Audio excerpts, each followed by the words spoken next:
Sup, witches? Heading into Austin Witchfest. I cannot wait to see who is going to be here already this morning, and we're going to talk to some really cool peeps today. Good morning. Good. Austin Witchfest is a nonprofit organization dedicated to the celebration, education, and practice of witchcraft in all of its forms. I'm really excited to take you with me. Let's see who's here. Friend, buddy, yes, fellow 90s witch. Alexis, were you a 90s witch? Oh, I was definitely a 90s witch. Tell me about your 90s witch experience. Okay, well, I mean, I grew up in the 80s, but teen in the 90s.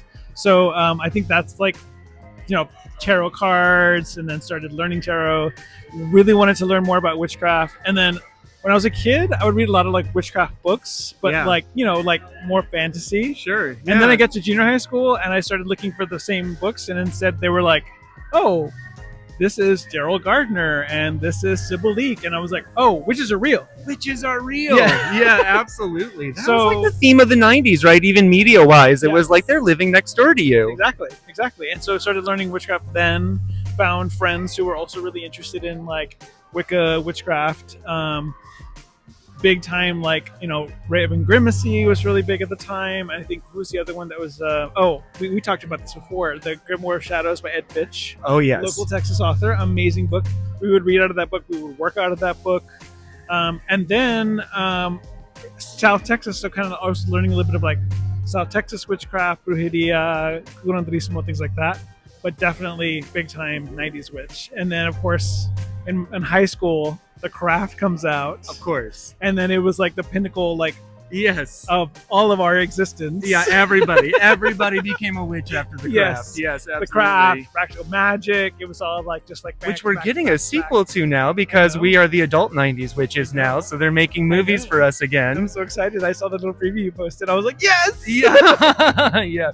What would you say, Alexis? Would you say that the 90s had a big influence on how you became a professional witch or an owner of an occult store? Yes. Yes, because I always wanted to practice witchcraft. I always wanted to be involved with witchcraft. It was a big part of who I was.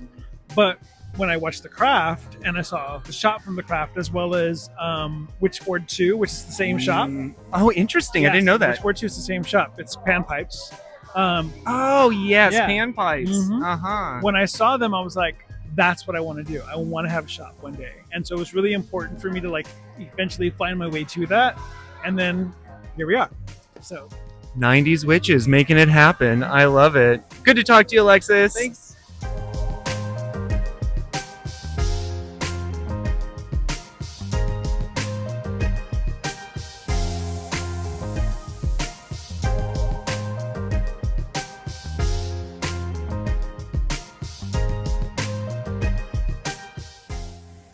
Christina Ayala was a consummate 90s witch.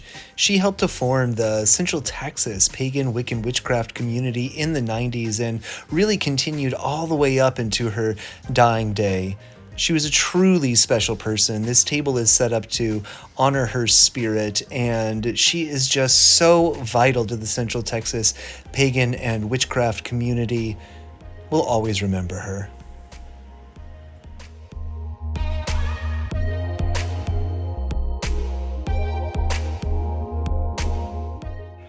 Well, I loved seeing all of the beautiful things that people had in their shops, handmade items, gorgeous art.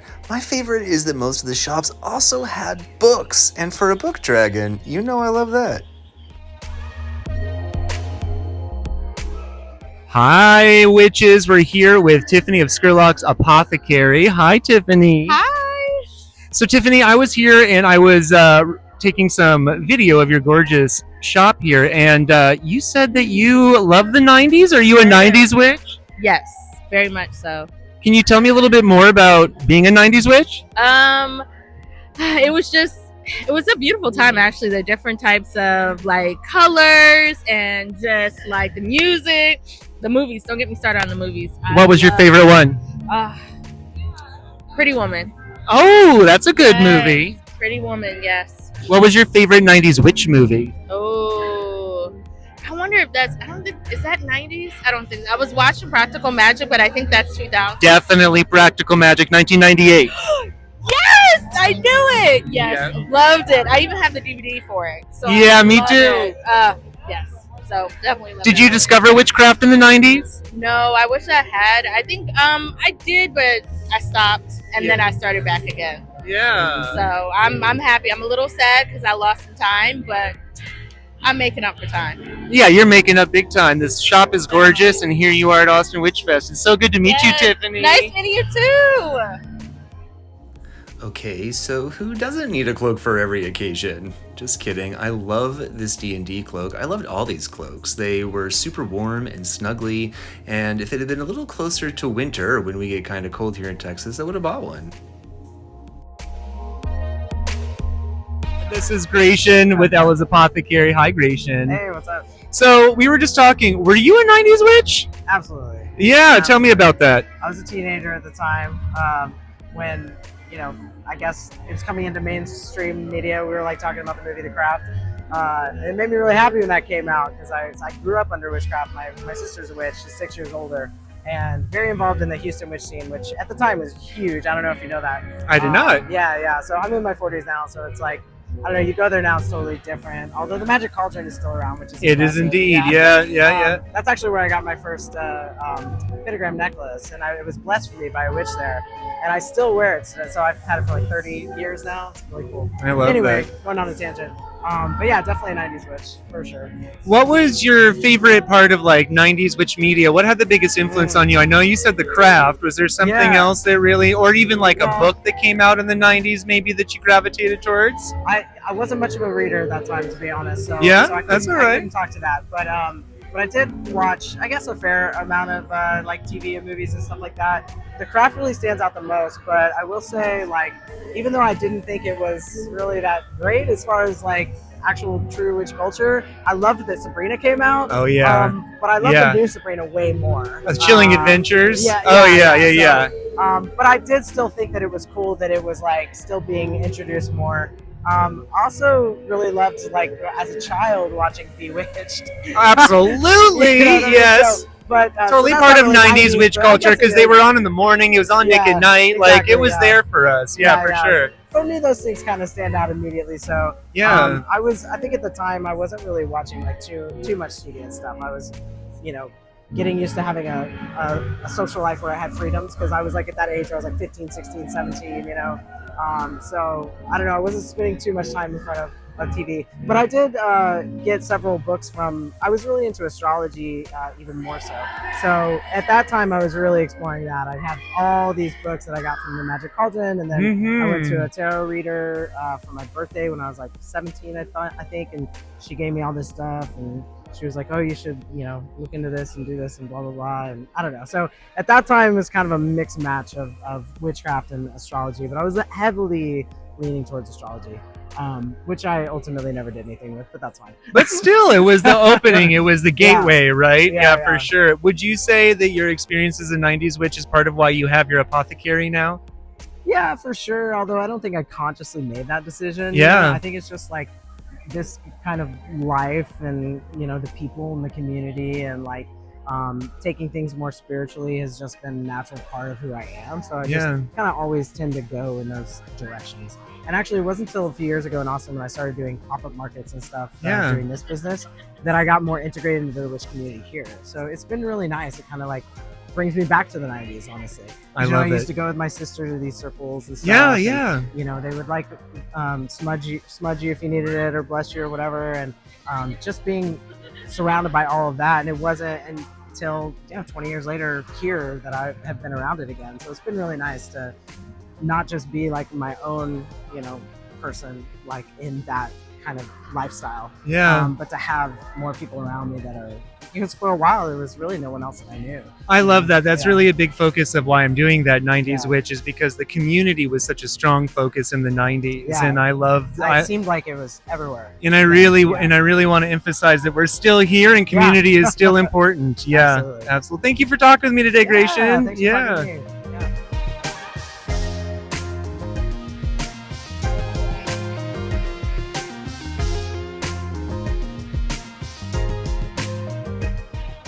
All right, Colby Michael. It's good to see you here at Witchfest. It's very good to see you as well. Yeah, and so you are the owner. This is the Poisoner's Apothecary is the name of your shop, and you're the author of 2 books. Can you tell us what that is? What those are? Yes, so I am author of the Poison Path Herbal and the Poison Path Grimoire.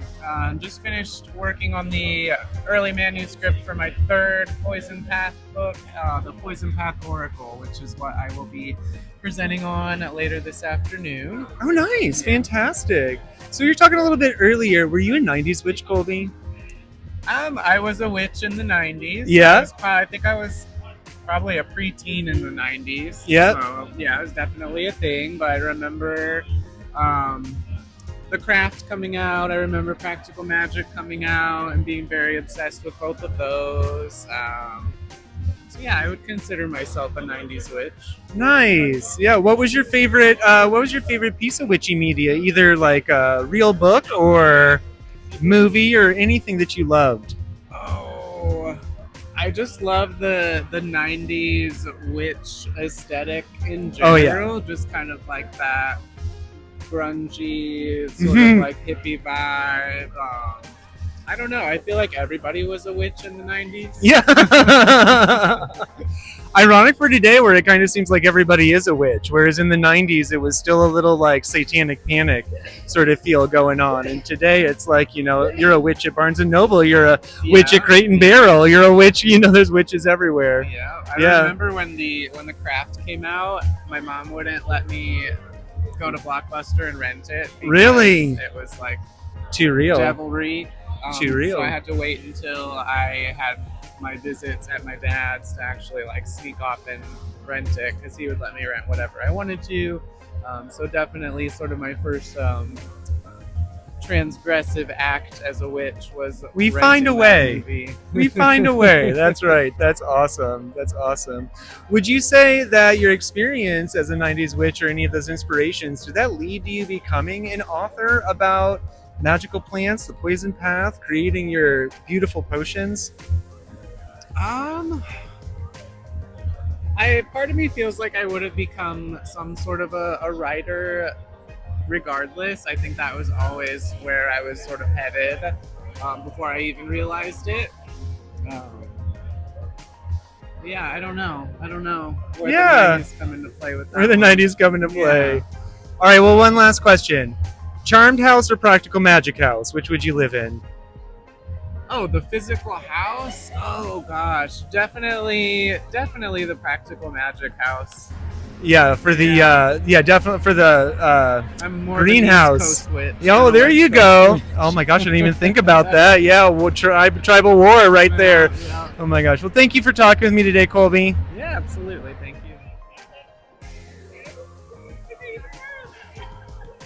This is the shop where my friend got his boyfriend this super limited edition copy of Pamela Coleman Smith's biography, and I was super jealous.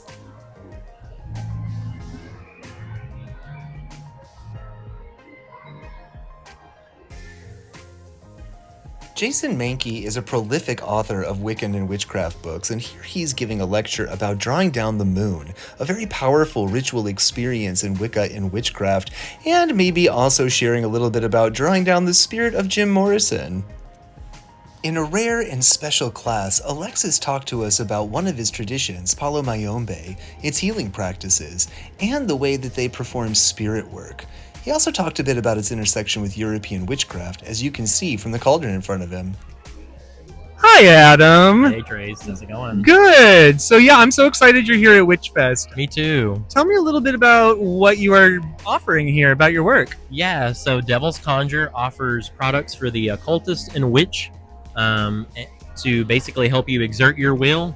And then we also offer powerful services to help people transform their lives, liberate themselves, expand their wealth, things like that. So, That's amazing. And we were chatting earlier, and you said you weren't quite a 90s witch, but you were a weird kid in the I was, 90s. yeah. Okay, yeah. Yep. Yeah, I grew up in 91, or I was born in 91. And so about like 98, 99, I was like, I grew up on one side of my family, there's Southern Baptist, other side's Catholic, Methodist. So had a a concentration of it. But I was like 8 or 9 when I realized in church, everyone's clapping, singing, and I'm just like, why am I here? Like as a kid, I'm like, I don't belong here. I don't know what I'm supposed to be doing or believing in, but it's not this. Yeah. I definitely was very eclectic, and like I mentioned before, as a kid, I would like disappear into the woods and talk to trees and all kinds of stuff. So, Did you have any favorite witchy media from the 90s being a weird kid, like a TV show or like anything Sabrina like the Teenage Witch, Like that? I loved Charmed. Obviously, The Craft was since it came out in the 90s was like a big movie for me. So Yeah, okay. Did that inspire you to start looking for witchcraft? definitely, Yeah. Yep. That's most amazing. Would you say that the 90s and that inspiration had anything to do with your work today?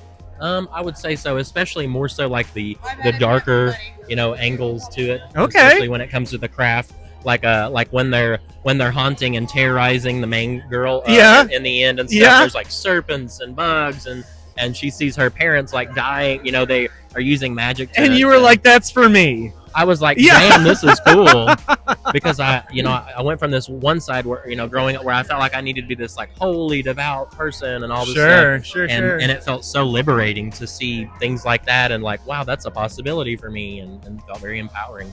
That's amazing. That's awesome. Yeah. So if you had to choose, would you pick the Sabrina house, the Charmed house, or the Practical Magic house to live in? I would choose from the new Sabrina show. I would choose that house. Ooh, that's a Spellman good house. one. Oh, yeah. That's Totally a good cool. one. And her gorgeous cousin. Oh, well, that doesn't hurt at all, does it? No, yeah. When is your book coming out? Do you have a book coming? We are working on, Darian and I are working on one now. It's Okay, actually good. themed around our like Devil's Dozen, 13 Allies of the Witch series now, but we also have some others in the works, but we're so busy with all of our projects and Absolutely. stuff. It just takes time, but yeah, we're hoping to finish that book that we're working on collabing together in the summer. So Awesome. yeah, it's exciting. Well, it's good to see you, Adam. Thanks Great for to being see on you. with me. Of course. Yeah. Matt Aron, author of Psychic Witch and host of the Circle Is podcast, is getting ready to lead us in a ritual called Passing the Light, a ritual that's meant to bring magical support and healing to those in need right now. I thanked him later for offering this ritual, both for its intention as well as for giving us all the opportunity to be in circle together. Hi, Jason. Hi, How are you doing at Witchfest? I'm doing well. This is always a great event. It's always nice to be here. This is my second Witchfest in 3 years. Oh, yeah, it is your second in Yeah. 3 years, isn't Yeah. it? Yeah, awesome. And so I know we already talked a little bit on my podcast about the 90s and all of Yeah. that good stuff, right? But Mm. I'm kind of just asking people here, if you had to choose between the Practical Magic House or the Charmed House, which would you live in? Probably a different house. It'd be the practical. It would be the practical magic house. Yeah. Yeah. Is it the greenhouse that makes it? The kitchen? The grounds. The ground? The grounds as a whole. And also, when you think about witchcraft, don't you think about New England? Oh, absolutely. Right. So that feels like the right answer. Yeah, I'm getting a lot of East Coast preference. I mean, I going live over on the here. West Coast, That's true. So, right? How funny is that? I should be biased the other way. Yeah, that's so funny. But they also live in LA in Charmed, right? San Francisco. Do they live in I think the house is technically in LA for real, but they're supposed Yeah. to live in San Francisco. Well, then I'd probably have to live in the Charmed house because I am a Bay Area guy. Oh, there you go. And Yeah. plus, it's a nice old Victorian. Yeah. Yeah. Any other witchcraft you're getting up to here in Austin while you're here? I mean, there's the magic of food in Austin because Indeed you have to there eat the is. Tex-Mex and you have to eat the barbecue Yeah. while you are here. And I just released this the High Priest book, which, obviously probably promoting too much, but I think of the 90s. Oh no! Yeah. And it's the magic of a book release too, which is exciting. Absolutely. Absolutely. That's awesome. Well, thank you for checking in with me, Yes. Jason. Yeah.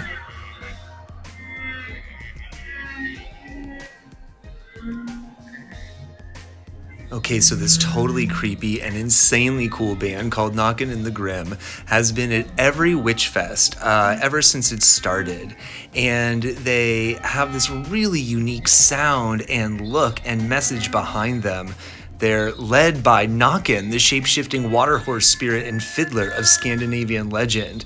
They're a band of angry nature spirits performing anti-fascist pagan neofolk with acoustic instruments, industrial electronics, folk masks, ritual, and hypnotic beats.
Well, witches, I gotta say, Austin Witchfest 2025 was freaking awesome. Thanks for coming with me.